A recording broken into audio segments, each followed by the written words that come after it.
Hola a todos, Dios les bendiga, mis queridos amigos y hermanos. Esta noche tengo la oportunidad de dar continuidad a un estudio que estamos haciendo acerca de la primera carta del apóstol Juan, y esto es con el motivo de edificar sus vidas con devocionales durante el transcurso de la semana. Y hoy quiero, en este tercer video, hablar acerca del capítulo número 3 de la primera carta del apóstol Juan, la cual trae una riqueza invaluable para nosotros. Es palabra de Dios, y aquí el apóstol Juan habla guiado por el Espíritu Santo, y quiero iniciar el capítulo 3 teniendo en cuenta el versículo 29 del capítulo 2, el cual nos entra en contexto de lo que está ocurriendo aquí. Si sabéis que Él es justo, sabed también que todo aquel que hace justicia es nacido de Él o nacido de arriba. Y esto es una referencia directa al nuevo nacimiento. Aquí el apóstol Juan está dejando claro, guiado por el Espíritu Santo, que la característica principal de aquel que ya es salvo, que ya fue perdonado por Dios, es que vive una vida de justicia, ¿sí? Dice así: y sabéis que él es justo, sabed también que todo aquel que hace justicia es nacido de él. Entonces, el común denominador de alguien que ya es salvo, que ya es un creyente fiel, es que hace justicia. Y la palabra justicia aquí hace referencia, como mi esposa lo mencionó en el video anterior, a una vida piadosa, una vida de obediencia y de sujeción a los mandamientos de Dios. El capítulo 3 trae una riqueza también muy fuerte para nosotros, muy edificante. Espero que tome apuntes de esto, porque ha edificado mi vida, la de mi esposa, y sé que también edificará la vida de todo aquel creyente que venga con un corazón dispuesto a escuchar a Dios.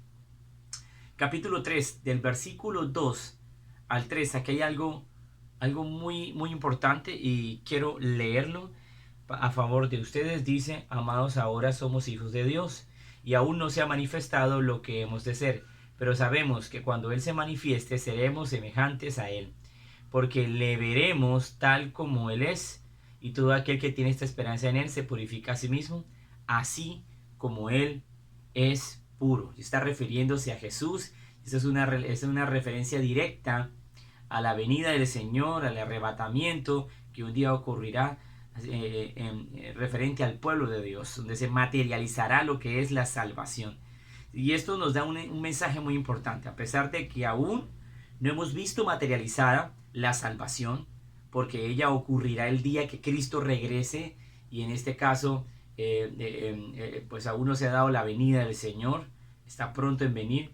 Ese momento seremos transformados, seremos cambiados y se materializará. Y aún así, el apóstol Juan dice que aún así ya somos hijos de Dios. Hemos recibido la promesa de salvación.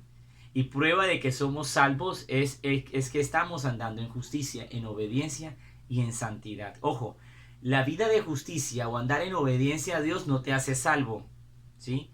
Ser salvo por Dios, salvado por Dios, perdonado por Dios, produce actos de justicia en ti, lo cual es diferente. Es una consecuencia. Ese estilo de vida es una consecuencia de haber sido perdonado por Dios, de haber sido salvado por Dios, de haber nacido de arriba. Entonces es importante que no perdamos de vista lo que dice al final de este versículo 3, porque él dice: y todo aquel que tiene esta esperanza en él se purifica a sí mismo. Y esto es porque meditar en la salvación que recibimos y la venida del Señor nos motiva a vivir en santidad. Muchos me preguntan cómo, en algunas consejerías, cómo poder vivir en santidad, cómo lidiar con el pecado. Yo siempre les planteo un ejemplo y les digo: cuando piensas en la venida del Señor, en que Cristo viene pronto, cuando estás pensando en el arrebatamiento, cierto que a ti te llena un sentimiento y un deseo de correr a salir a pecar descontroladamente. Y justo ahí es donde todos abren los ojos y dicen: no, Nilson, eso no es lo que me ocurre. Todo lo contrario, siento temor, temblor y ganas de vivir en santidad y agradar a Dios. Exacto. Meditar permanentemente en la venida del Señor.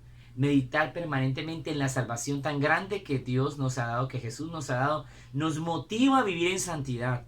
Entonces, mire que aún así, estar meditando permanentemente en Jesús, en su venida, eso nos lleva a la santificación también. El versículo 4 al 12 encontramos también un texto maravilloso, y para resumirles, la idea central de estos versículos es el que practica el pecado. Aquí Juan no está hablando de cristianos que pecan. Ojo, Juan está hablando, no está hablando de cristianos que pecan esporádicamente. Está hablando de personas que afirman ser salvos, pero en realidad no lo son. No son creyentes genuinos, no lo son. Y dice que el común denominador en ellos es la práctica del pecado. Hábito repetitivo, continuo, premeditado. Dice que el que practica el pecado es del diablo, o sea, que no es salvo.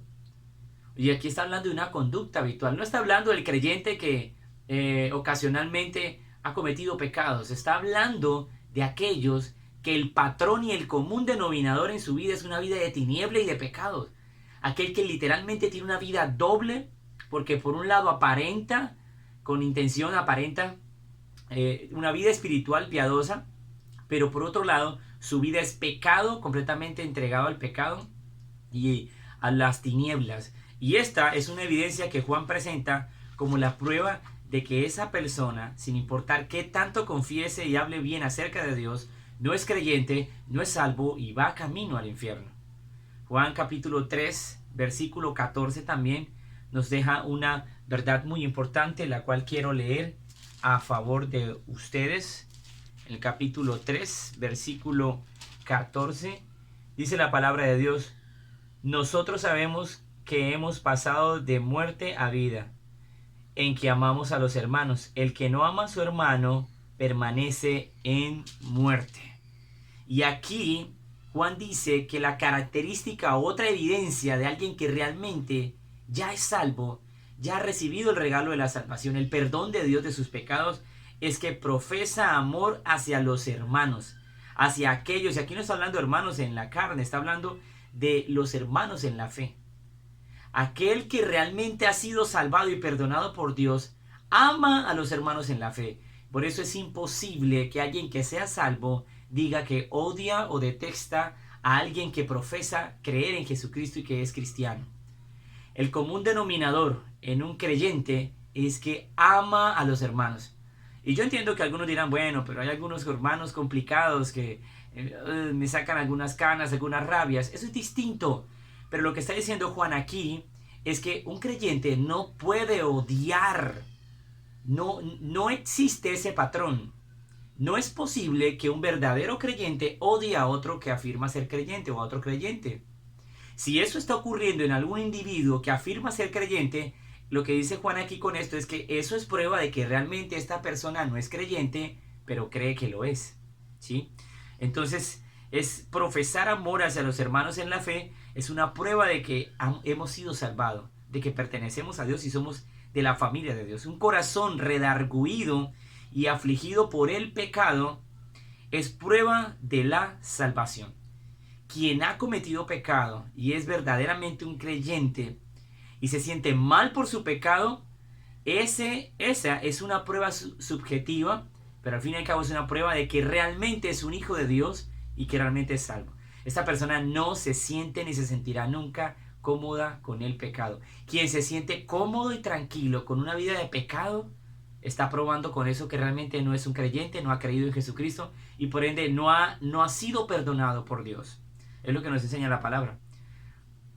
Una vida de sujeción, sumisión, envueltas en amor y en obediencia hacia Dios, trae como consecuencia que Dios contesta nuestras oraciones. Esa es otra verdad maravillosa que encontramos en estos textos bíblicos.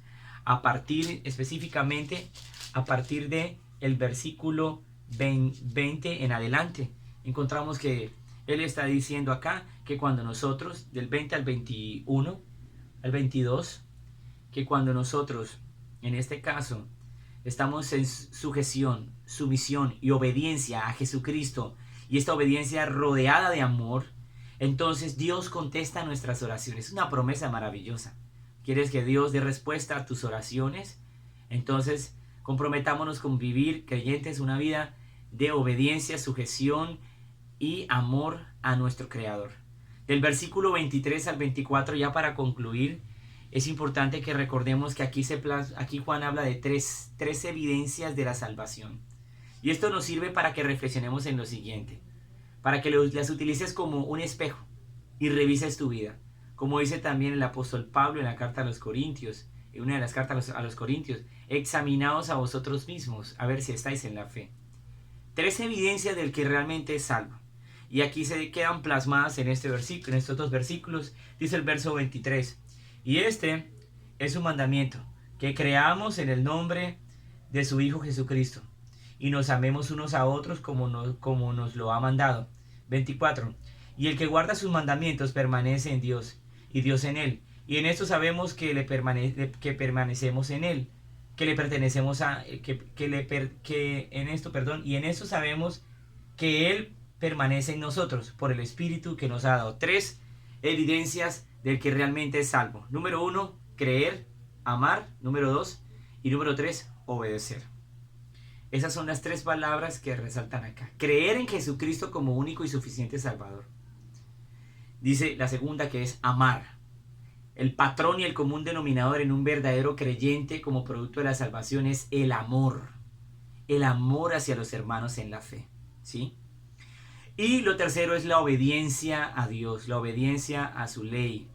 Ya que hemos sido, una vez salvos, hemos sido facultados con el poder del Espíritu Santo para poder cumplir la palabra de Dios, lo cual no puede hacer alguien que realmente no ha sido salvado y perdonado y redimido por el Espíritu de Dios. Entonces esto es lo que quería compartir a ustedes. Espero que sea de edificación a sus vidas y les sirva para que revisen su vida espiritual y traten de encontrar estas 3 evidencias de la salvación: creer, amar y obedecer. Dios les bendiga a todos.